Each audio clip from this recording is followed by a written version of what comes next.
अवधूत चिंतन श्री गुरुदेव दत्त. माझ्या सर्व साधक बंधू भगिनींनो, आपण वामनराज प्रकाशन पुणे यांची पुस्तके वाचनाचा आपण प्रारंभ केला आहे. सध्या आपण परमपूज्य मामासाहेब देशपांडे लिखित कुंडलिनी जागृतीसाठी श्री गुरुकृपेची आवश्यकता हे पुस्तक वाचनात घेत आहे. काल आपण विरक्ती वाचणे कही हे पाहिलं. आज आपण ज्ञानाशी तगणे नाही. अंगुष्ठमात पुरुषोंत रात्मा सदा जनानां हृदये सन्निविष्टः तं स्वाच्छ लीलात् प्रभुर्वेन् मुज्जादिवेशिकां धैर्येण तं विद्याशुक्रममृतं तं विद्याशुक्रमृतमिति मृत्युप्रोक्तान्नचिकेतोऽथ लब्ध्वा विद्यामितां योगविधिं च कृष्णमा.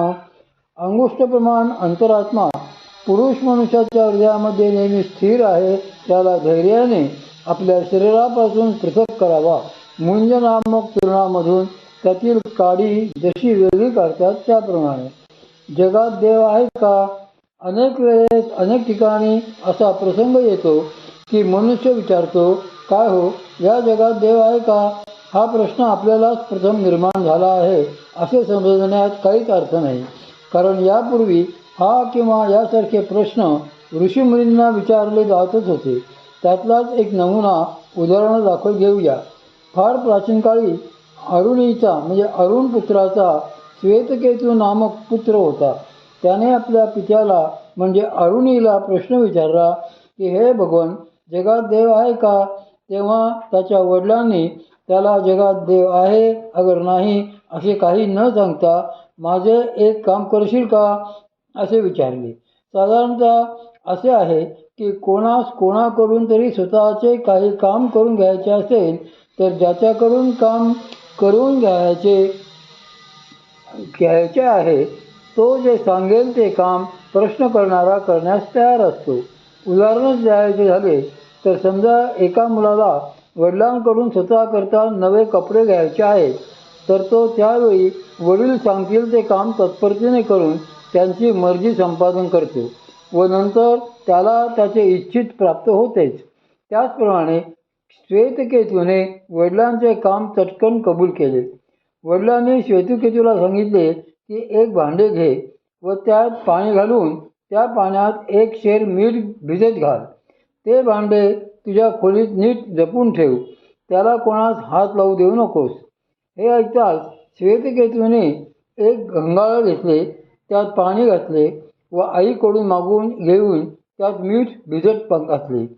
भिजत घातलेले मीठ कोठे गेले? दुसरा दिवस केव्हा उजाडतो असे त्यास होऊन गेले. अर्थात योग्य वेळी दिवस उगवला लागलीच श्वेतकेतू आपल्या वडिलांकडे आला व म्हणाला, भगवान, भिजत घातलेले मीठ घेऊन येऊ का? तेव्हा त्याच्या मुद्रेकडे पाहून व त्याला फारच घाई झाल्याचे समजून त्यांनीही चटकन घेऊन ये असे सांगितले. हे शब्द कानी पडताच श्वेतकेतू धावतच गेला व घोंगाळात भिजत घातलेले मीठ शोधून पाहू लागला. पण त्यात मीठ नाही हे पाहताच तो मनस्वी हिरमुसला. रडव्या चेहऱ्याने तो आपल्या पित्याकडे परत आला व स्वस्थ उभा राहिला. तेव्हा त्याच्याकडे पाहून अरुणीने विचारले, बाळा, कुठे आहे मीठ? ते ऐकून श्वेतकेतू रडूच फुटले व तो सांगू लागला की, भगवान, गंगाळात मी भिजत घातलेले मीठ कुणीतरी दुष्ट बुद्धीने मला त्रास देण्याच्या विचाराने पळविले आहे. हे ऐकताच अरुणींना हसू आले, परंतु ते वर न दाखवता ते श्वेतकेतू बरोबर ज्या ठिकाणी मीठ भिजत घातलेले गंगाळ ठेवलेले होते त्या ठिकाणी गेले व श्वेतकेतूस म्हणाले, ह्या गंगाळात तू कुठचे पाणी घातले होतेस? तेव्हा तो म्हणाला, मोठ्या हंड्यातले. जा बरे, त्या हंड्यातील पाण्याची जरा चव घेऊन ये. वडील म्हणाले. श्वेतकेतू तेथे गेला व परत येऊन सांगू लागला की हंड्यातील पाण्याची चव नेहमीप्रमाणेच आहे. त्यावर वडील म्हणाले, होय ना, मग या गंगाळातले जरा पळीभर पाणी पिऊन बघ. त्याबरोबर केतुकेतूने पळी घेऊन त्यातील पळीवर पाणी तोंडात घातले. तोच त्याचे तोंड खारट झाले. तेव्हा अरुणींनी विचारले, कसे आहे रे? केतू उत्तरला, खारट. मधल्या भागातले घेऊन पहा बरे. वडील म्हणाले.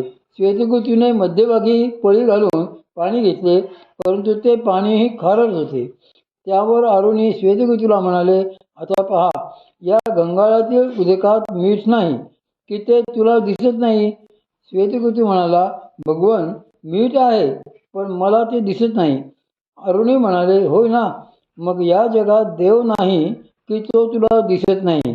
त्यावर श्वेतकेतू म्हणाला, भगवन, या जगात देव आहे, पण मला तो दिसत नाही.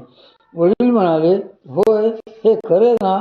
मग सुरुवातीला तू गंगाळातील पाण्यात मीठ नाही असे जे म्हणालास व नंतर आहे असे जे सांगितलेस, त्यातील फरक तुला कळला का? तेव्हा श्वेतकेतू म्हणाला, भगवन, मला नीट समजावून सांगा देव पाहण्याची युक्ती.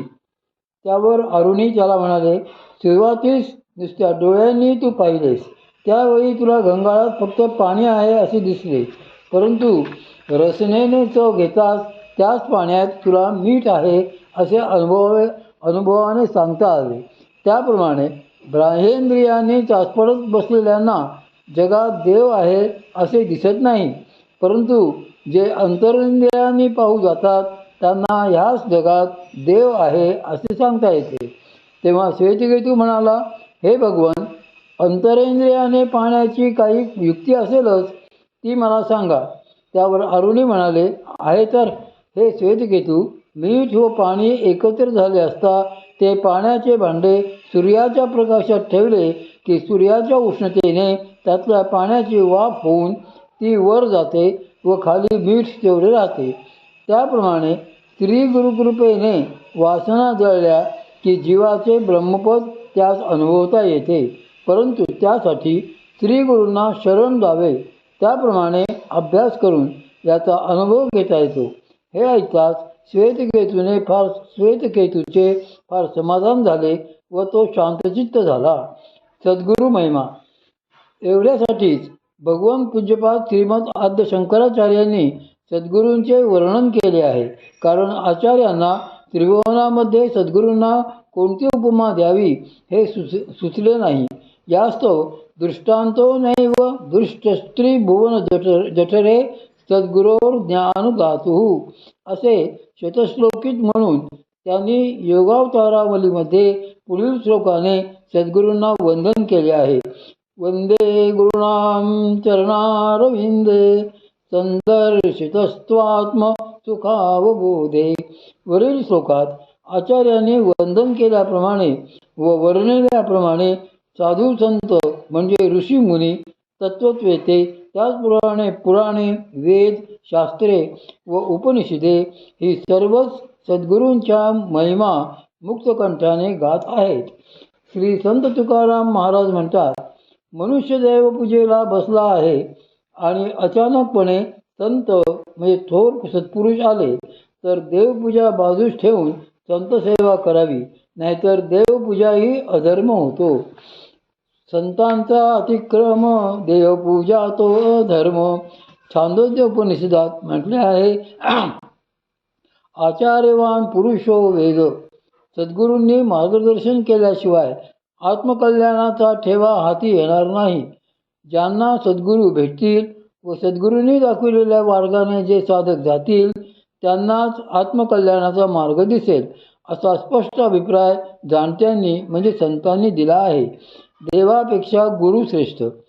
ज्यांची ईश्वराच्या ठिकाणी निश्चिम भक्ती आहे व निश्चयी प्रेम आहे, तसेच ज्यांचे सद्गुरूंवर निश्चयी प्रेम व दृढ भक्ती आहे, त्यांनाच नामरूपात्मक विश्वप्रपंचाचे अनित्यत्व, देहाने, धनाचे व वैभवाचे अज्ञान तत्व, तसेच पुत्र, मित्र, कलत्र, आत्मबांधव यांच्याबद्दलचे क्षणिकत्व जाणता येते. ईश्वरापेक्षा गुरु श्रेष्ठ, त्याचेच पाय धरावे. गुरु गोविंद देऊ खडे, किसके लागू पाय. बलिहारी गुरु आपणे, जिन गोविंद दिया दिखाय. श्रीमद भगवतकारांनी तर श्री गुरूंना कर्णधार मानले आहे. वेदांचाही म्हणजे ब्रह्मविद्योपनिषदामध्ये आदेश असाच आहे की गुरुभक्ती सदा कुर्यात श्रेयसे भूयसे नराः. गुरुदेव हरी साक्षात अन्यमित्यब्रवीत श्रुतीः. म्हणूनच सर्व एकमुखाने म्हणतात की गुरुर्ब्रह्मा गुरुर्विष्णू गुरुर्देवो महेश्वरा गुरु साक्षात परब्रह्म तस्मै श्री गुरवे नमः.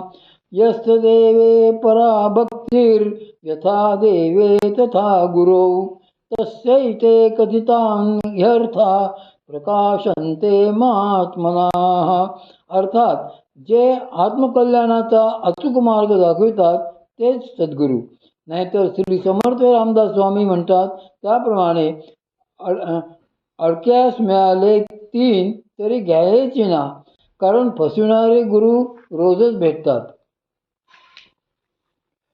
भोंदू गुरु असणारच. बरे माणसे तरी अशी मूर्ख, त्यांना विचारले की आपण त्याला का मानता तर सांगतात, अहो तो श्री गुरूंच्या सान्निध्यात बरेच दिवस होता ना.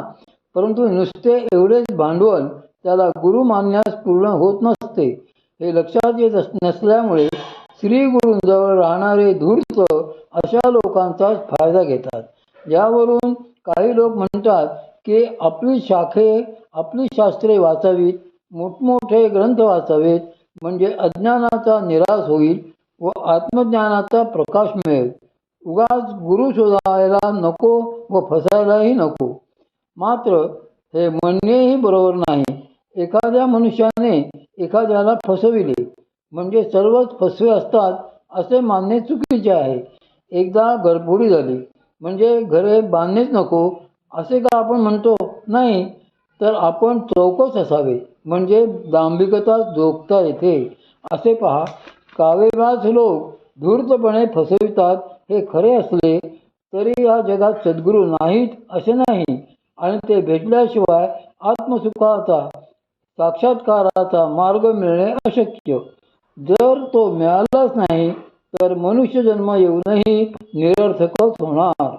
या कोड्यातून सुटण्यासाठी धूर्ताचा धूर्तपणा ओळखून त्यांच्यापासून सावध राहून श्री गुरूंची भेट घेऊन आपले कार्य साधावे. कठोपनिषदातील यमनचिकेत संवादात यमाने नचिकेताला स्पष्ट सांगितले आहे की बाबा रे, तू माझा अत्यंत आवडता आहेस म्हणून सांगतो. आत्मसाक्षात्काराचा लाभ हा केवळ तर्काने होणार नाही, तसेच केवळ ग्रंथ वाचूनही होणार नाही, नुसते श्रवण करूनही होणार नाही, फार बुद्धी आहे म्हटले तरी हे झेपणार नाही, तर जे अनुभवी श्री गुरु आहेत त्यांच्या कृपाशीर्वादानेच ते होईल. नायमात्मा प्रवचनेन लभ्यो न मेधया न बहुना श्रुतेन. यमराज नचिकेताला 100 वर्षे जगणारे पुत्रपौत्र, हत्ती, घोडे, पशुपक्षी, सुवर्ण, पृथ्वीचे राज्य आणि हे सर्व भोगण्याकरता भरपूर आयुष्य देत असताना देखील नचिकेताने ते सर्व सोडून आत्मकल्याणाचाच मार्ग दाखवा अशी प्रार्थना केली. याला कारण वरील सर्व नाश पावणारे आहे हे त्याला त्याच्या वडिलांकडून पक्के समजले होते. तेव्हा त्यापेक्षा अधिक म्हणजे शाश्वत काय आहे तेच मागणे बरे. या एका मागण्यात सर्वच येते. एतेनैव विजानाति किमत्र परिशिष्यते एतद्वैतत्. बेडूक गुरु काय कामाचा? आता उलटी बाजू पाहू. धूर्त मनुष्य श्री गुरूंच्या सान्निध्यात राहतो. श्री गुरूंची देण्याची ताकद असते, परंतु त्याला लोभ होतो तो त्यांच्या समोर येणाऱ्या पैशांचा, आणि त्यातच तो स्वर्ग मानतो व तृप्त होतो. सद्गुरू श्री ज्ञानेश्वर महाराज म्हणतात, बेडूक आणि कमलकंद एकच चिखल खाऊन जगतात.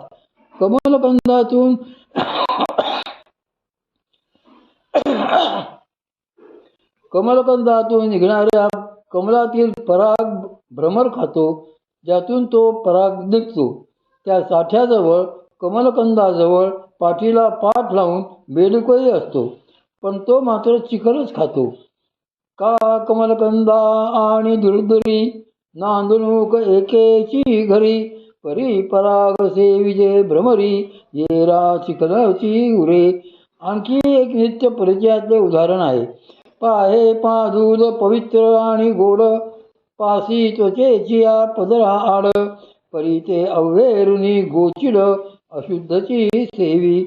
गाईच्या कासेवर असलेले गोचिड जरा जरी त्याने थोडेसे तोंड आत खुपसले तर त्यास दूध प्यायला मिळेल, परंतु त्याचा अव्हेर करून ते रक्तच ओढीत असते. तद्वत सद्गुरू भेटले आणि त्यांचा सहवास घडला तरी स्वार्थाने बरबटलेला लोभी व कामी मात्र त्यांच्यापासून आत्मबोध घेऊ शकत नाही. याचे कारण सद्गुरू श्री ज्ञानेश्वर महाराजांनी एका ओळीत फारच बहारीचे वर्णिले आहे. या ना तरी निदैवाच्या परिवरी लोया रुचलिया आहाती सहस्रवरी परी तेथ बसवनी उपवास करी का दरिद्रे जिये. दरिद्री याचा अर्थ ज्याला या जन्मात धन प्राप्त करून घेता येत नाही व निर्दैवी म्हणजे ज्याचे पूर्वकर्म त्याच्या त्या प्राप्तीच्या आड येते, म्हणून मोहरा पुरल्या असल्या तरी त्यावरच बसून त्यात उपवास घडतो. तसेच सद्गुरू भेटूनही त्यांच्याजवळचे ऐहिक धनच त्याला प्राप्त होते. आत्मकल्याण काही त्याला करून घेता येत नाही. असो, सद्गुरूंना शरण जावे. वरील सर्व विचारातून एकच निष्पन्न होते की मनुष्याला जर मानव जन्माचे सार्थक करून घ्यायचे असेल तर त्याने सद्गुरूंना शरण जावे. ते त्याच्या शरीरातील कुंडलिनी जागृत करून देतील, परंतु नंतर त्याने त्यांनी सांगितलेल्या साधनेत रत राहून कोणताही बाह्य लोभ न ठेवता जर साधना केली तरच त्यास आत्मसाक्षार होईल म्हणून समजावे. याकरता श्री गुरु